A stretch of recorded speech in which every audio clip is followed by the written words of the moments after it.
Now, still no signs of a Memphis father 3 weeks after he disappeared without a trace. Now his family, the family of Howard Barnett, is stepping up the efforts to find him. WMC Action News 5's Sasha Jones with the reason this case is leaving so many questions unanswered. Shouts of praise. Thank you. From a mother believing her son will be found. Then when he come home, I'm going to do a hallelujah dance all over this city. Betty Barnett and her family are on week 3 of an emotionally exhausting search for their loved one, 38-year-old Howard Barnett. Barnett is a father of 2 young girls, a family man who took his mother to work every day and helped to care for his disabled father. This is not like my son. But after vanishing July 18th, neither Barnett nor his silver 2005 Honda Odyssey have been seen since. His family says he was last heard from on his way to the Germantown area. I wouldn't wish this on no family. This close-knit family has placed these missing person flyers all across Memphis, hoping someone will know something to help bring him home. That's my prayer every day. Please bring him home. This mother of 4 also has a message for the MPD detectives working the case.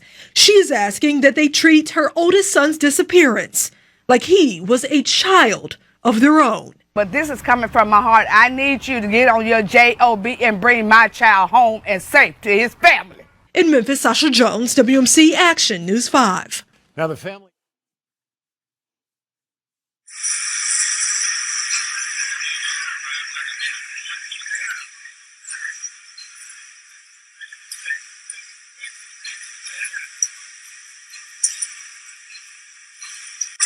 What's going on, y'all? This is True. Got this shit from CBS, Al 7.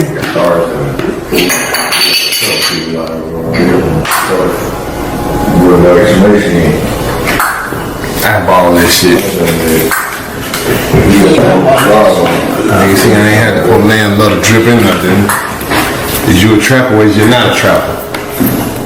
Are you a trapper? Tell me inside the room, man. I'm gonna take your shit, fuck it. Smoke on a young dog's blood today. Bloody cup of potion, eh? Cheerio.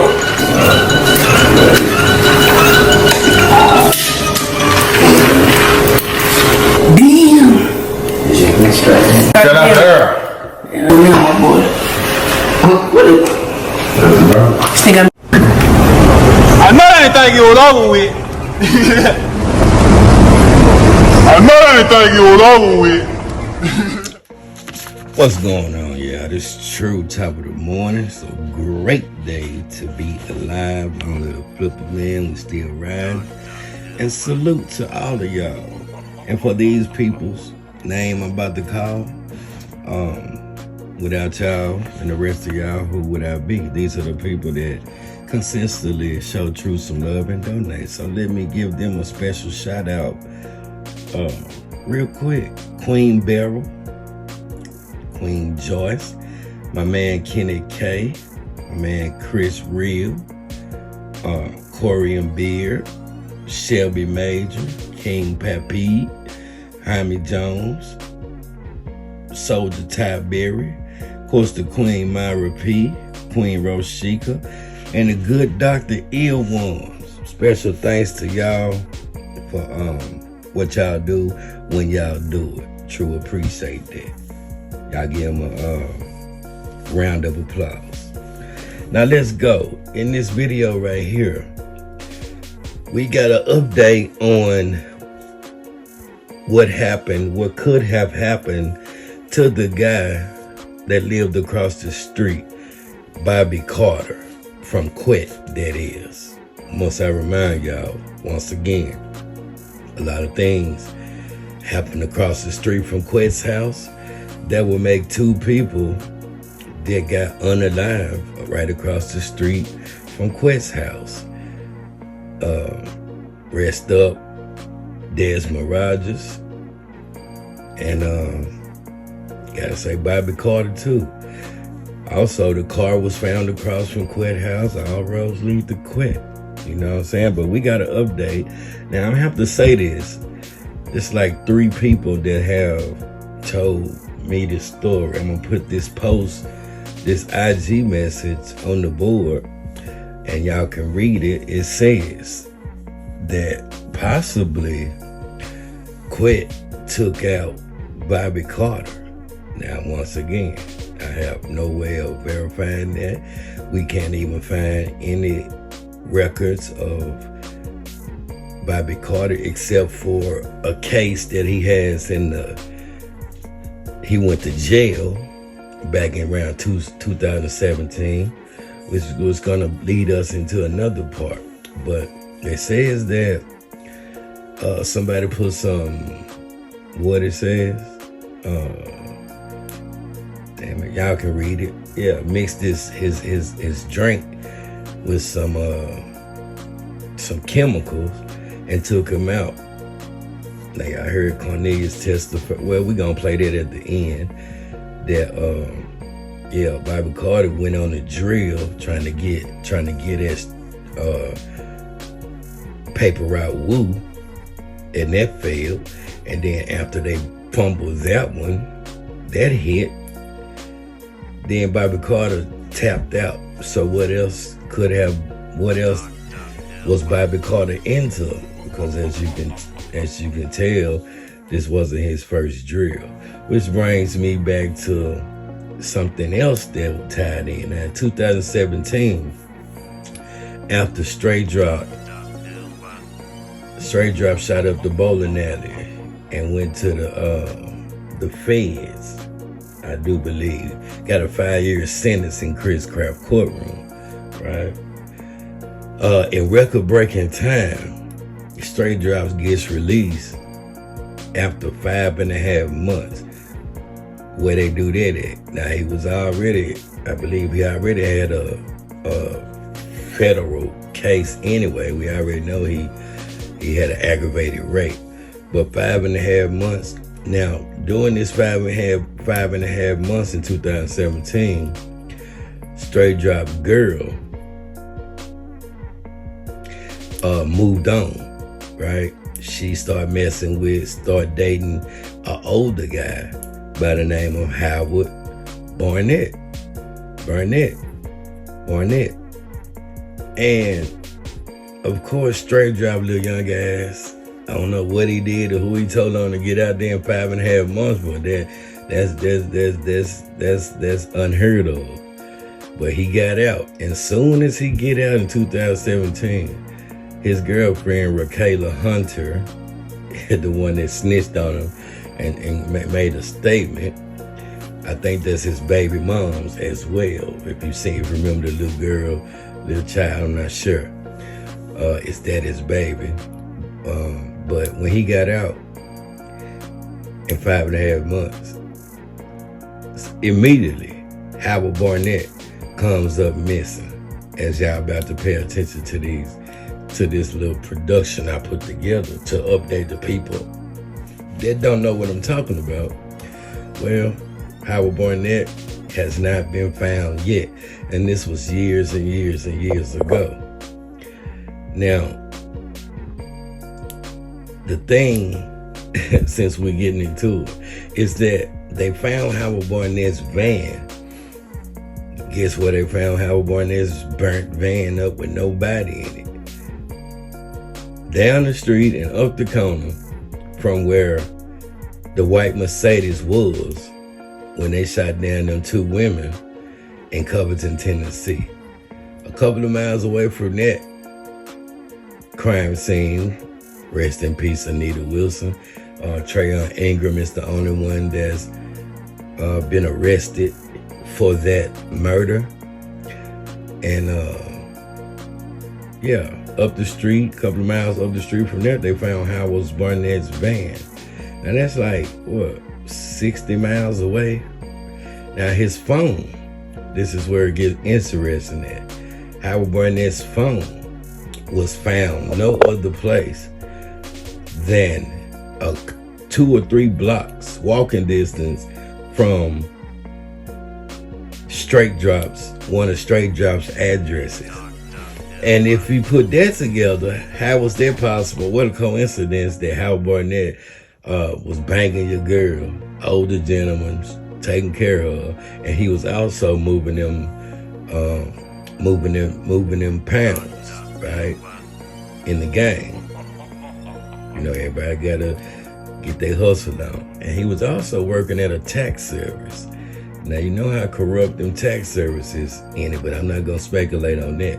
But this address that y'all looking at, 684 Uptown, yes, as you can see, Straight Drop's address, 684, that's one of them, right? We got the concourse and apartment number address where you was on video packing up to hit the road after you killed Dolph. But what's interesting is that in the text mess, in the phone records that they showed at the trial, Hernandez-Govan trial, we see several names. I told you, Tan breaking down all the names, so y'all just stay tuned. Leroy's guy, 684 Uptown, where Howard Barnett's phone was threw out the window. And that's also your address. Now we see Leroy's guy, name and number coming out at Hernandez-Govan trial, and we see the address that Straight Drop, as you can see, has on file. And His mother's name is Betty Barnett, and Betty explained he's got a disabled daddy that he comes over to check on. Howard's sister is Tracy. He has an aunt, Gwendolyn Dotson, and his girlfriend is Raquela Hunter. Howard was a self-proclaimed family man who worked as a tax professional. We found a Howard Barnett that worked at Royalty Tax Service on Fraser-Raleigh Road in Memphis. It stated he assisted taxpayers and small businesses with taxes. Now let's get into the timeline. July 18th, 2017, a Tuesday. According to family members, he took lunch to summer camp for his daughters. He was last seen in the 4400 block of Timber Rise Road shortly after 10 p.m. Tuesday night, he called his girlfriend around 10 p.m. to let her know he was stopping by his cousin's place in Germantown. Now that's 6 miles from where he was last seen, but he never arrived, and calls to his cell phone went unanswered. He didn't answer, but his phone was ringing. He just never answered, said his girlfriend, Raquela Hunter. July 19th, the next day. That morning, the family tracked his phone to an area of downtown Memphis off of Jefferson Avenue. It still rings. It still goes to the voicemail, Aunt Gwendolyn Dotson said. The signal died shortly thereafter. So, 4400 Timber Rise Road to downtown Memphis is about 20 miles, and Germantown to downtown Memphis is also 20 miles. Why was his phone tracked 20 miles from the location where he should have been? Was he hijacked at some point, or did he go downtown but was telling his family and girlfriend he was in Germantown? Did something happen in downtown Memphis before or after that? July 22nd, 2017, Saturday, 4 days after he was last seen. Dozens of family and friends spent the day passing out flyers in nearly 100-degree temperatures, waiting to find someone who saw something. Tracy Barnett, his sister, said, "This is day 4. It's hot out here." His family and friends got up early this morning to get out here in this heat, and that says a lot. He's loved by everybody. His family pleaded with the public for information. As each passing day fades away, so does a little piece of the hope they're desperately clinging on to. He wouldn't just leave his girls, said his sister Tracy. This is not like him. This is so out of the norm for him. Family friend Kimberly Barnes stated, "We need him. He's a necessity to this family. He's a rock to this family. The only thing we're asking for is some closure. Bring us some closure." For his mother, Betty, every second that the phone doesn't ring makes it harder to hold out hope. "Just give us a phone call and let us know he's okay," she said. "That's all I want. He would never do this. Never, never. All this long time, he's going to call his mama. He's going to check on his daddy. That's for sure. Just bring my child home, please. July 24th, 6 days after his disappearance, Memphis police issued a city watch for Howard and his 2005 Honda Odyssey van. The Barnetts sat for TV interviews pleading for information.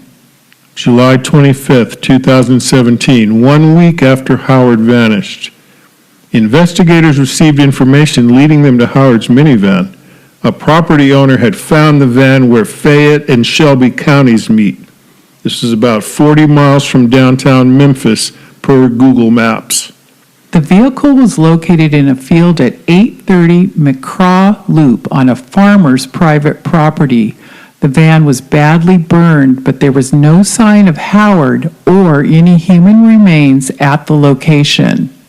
When we have something substantial like that, such as a vehicle being burned out, we do involve homicide just to have extra eyes looking at the case. This is according to Memphis Police Department Lieutenant Cindy Capps. Lieutenant Capps said, though homicide investigators stepped in, it's still considered a missing persons case. She said leads turned into interviews, but nothing has led them to Howard. I haven't been able to sleep nor eat ever since he's been gone, Howard's mother, Betty Barnett, said. Howard's family said it is unusual for Howard to go even one day without speaking to his children. This is not like him because he has 2 daughters that he FaceTimes twice a day.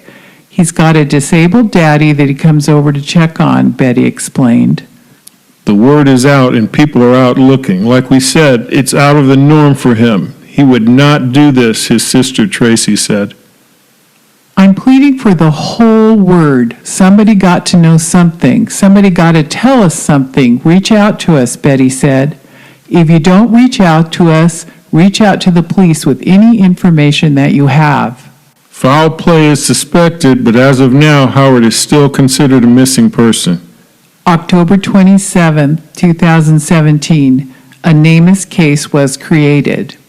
February 27, 2018, WMC Action News 5 retraced the missing man's steps as investigators pleaded for help solving the disappearance. There is just one missing puzzle, Mother Betty Barnett said, the main ingredient, Howard Barnett Jr. For 7 months, Betty and her family have searched for her eldest son. I say son, I'm not giving up hope because I know you're coming home, Betty said. They insist hope is not lost despite few clues in the 39-year-old's disappearance. I go to work every day. How you making it? Still haven't heard from you, son. I say no, but by the grace of God, he's keeping me strong. Betty also stated, they still working on it. They have things, but nothing is coming to the surface. In Howard's case, Lieutenant Capps said tips from the community are vital as Memphis PD handles more than 3,000 missing persons cases each year. Lieutenant Capps also said, just try to keep your eyes and ears open and please, please call. Somebody please step forward with information.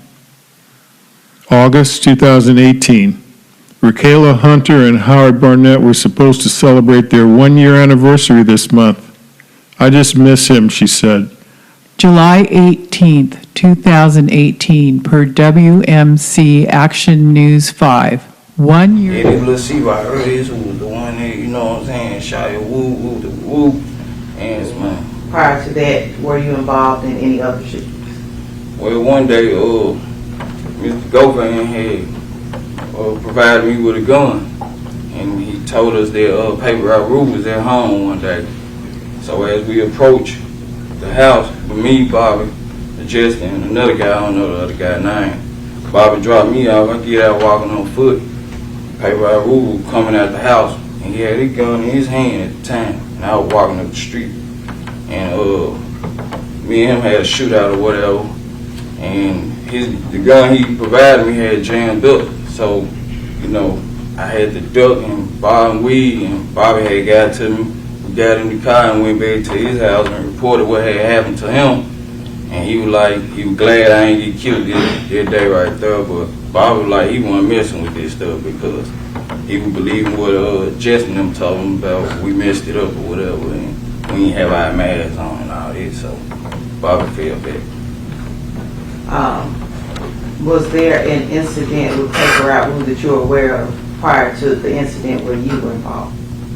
Nah, I don't know nothing else about like no incident with paper route. Just this shootout that I had with him, that's all I know about it. And he was saying that like he was going. Who was he? Mr. Govan was saying he was going. Let me stop. Did you call Mr. Govan? Nah, I called him Quick. I called him Quick. That's what I knew him. That was your nickname? Yeah, Quick. Would you feel more comfortable calling him Quette? Yeah, I called him Quick. Okay. Quick was saying that he was gonna he would pay by Woo Mama or whatever to find out what they be about, play up on the other, find out where, Woo and them be is so we could reach out and touch them, like find out where they is. Was it just he was gonna see where Woo was, or was there other paper route artists? Any one of them, like Woo, anybody in paper route, he was gonna make sure that he could play because Mama liked him, so he was gonna try to play their father figure and find out where they is and make sure we could reach out and touch them. So from when you met him in midsummer, the shooting with paper route Woo, how far from when you met him to when that shooting was? I just can't recall, but it wasn't long after I met him though. Was it a couple of days, couple of weeks? I said a couple of weeks, probably about a month and a half or so. I can't be specific about it. I ain't gonna lie like this.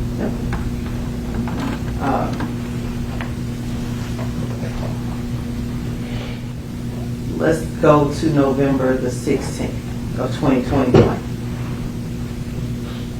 What were you and Justin doing that day?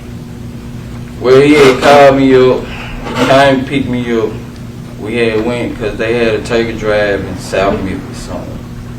And me and him was out. We was riding, trying to get one of the artists that day that was doing the drive down there. And as we was out there, I got out on foot. There was a lot of folks out there standing with guns or whatever. Justin was in the car. And he called me and told me that he had got a car that young Dolph was at a gas station up the street from where we was at. So I ran back to the truck. And I jumped back in the truck. When we got to the gas station, Dolph was gone. So we rode around for a minute. Then he dropped me back off at the house. And I laid down that night. And he was like, tomorrow we go back out and see what's up. Were you all looking for specific paper route empire artists? Yeah, we were looking for whoever we could find. So, at the time like on certain days or what, like we were doing whatever we can. You know what I'm saying? In regards to the bounty, were there other conversations about the bounty? Well, after that incident with paper route Woo or whatever, and the gun jammed up, like I think probably the next day I pulled up old Quick House or whatever and about some pills. And when I pulled up, it was a truck sitting in front of the house or whatever. Okay, what kind of truck? I can't remember. I ain't gonna lie. Like an SUV truck or F-150 truck? Like an SUV truck. Okay. But I pulled up and I got out and went inside. He was sitting up there with Juke. And he was like, here go a little C right here. Here go C right here. So Juke was like, hold up, man. We ain't doing no talking around these phones, take these phones outside. Who said that? Juke. Before we got to talking, he was telling him, like, we ain't talking around no phone, take the phones outside. Who was he telling to take the phones? He was telling Quick that. Okay. Take the phones outside. And did Quette take y'all's phones outside? Yeah, I gave him my phone. He set them outside on the chair or whatever. And came back in and was like, yeah, this little C right here, this was the one that, you know what I'm saying, shot your woo. And hold on, you did a whole lot of woo. Well, basically saying this the one that shot it, woo. And this one of the ones that I got to, you know what I'm saying, that I got on the business too. And Juke basically was like nodding his head like, y'all gonna get y'all money, y'all handle y'all business, you know what I'm saying? Y'all gonna get y'all money. What was person you described as Quette? What was Quette saying? he was just letting him know that, you know, I was one of the ones that he got on the business, that he had to put the work in or whatever. Okay. That he hired for the Because I'm gonna need you to slow it down. He the one that hired on the business to do what now? To make one of these, get a hit, do the hit. Do the hit. I'd like to pass you a photograph.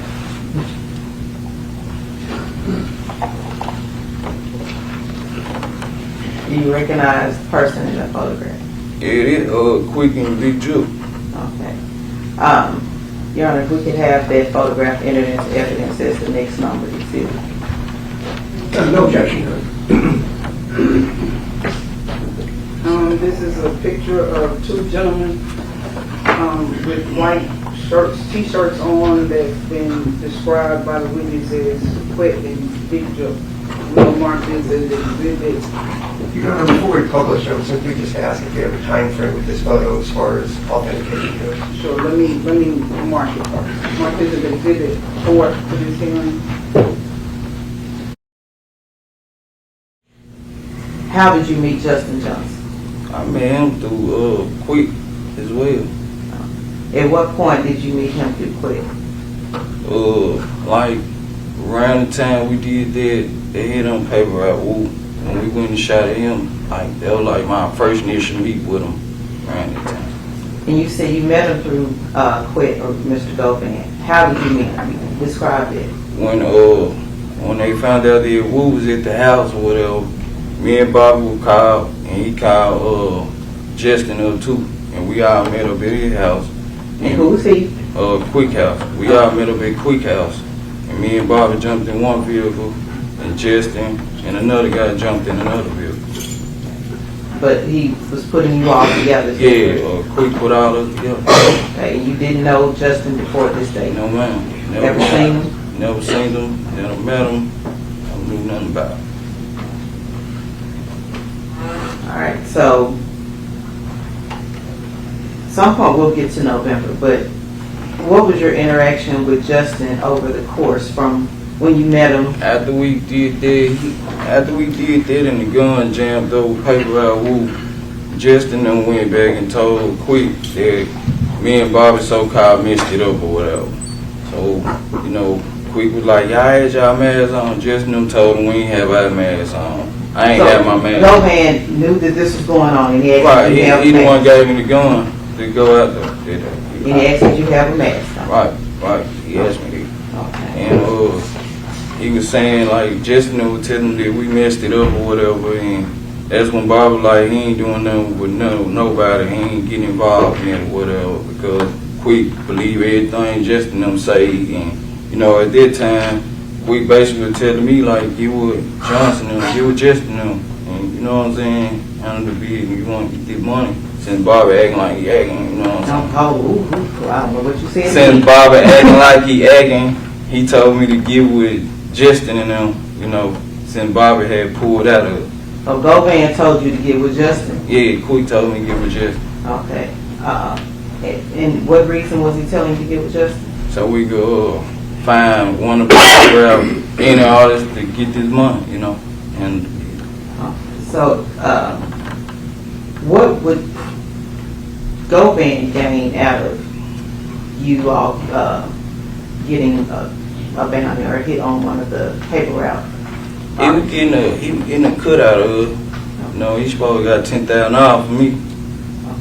No matter who you hit or if it was... Nah, young dog, he supposed to got $10,000. I did $100,000. I did $50,000 I was getting, he was getting $10,000 out of it. So throughout the summer, going into the fall, did you and Justin and Govan... Connecticut, we got one. Express your talent. Ty Berry, Say LeBron. Let's go.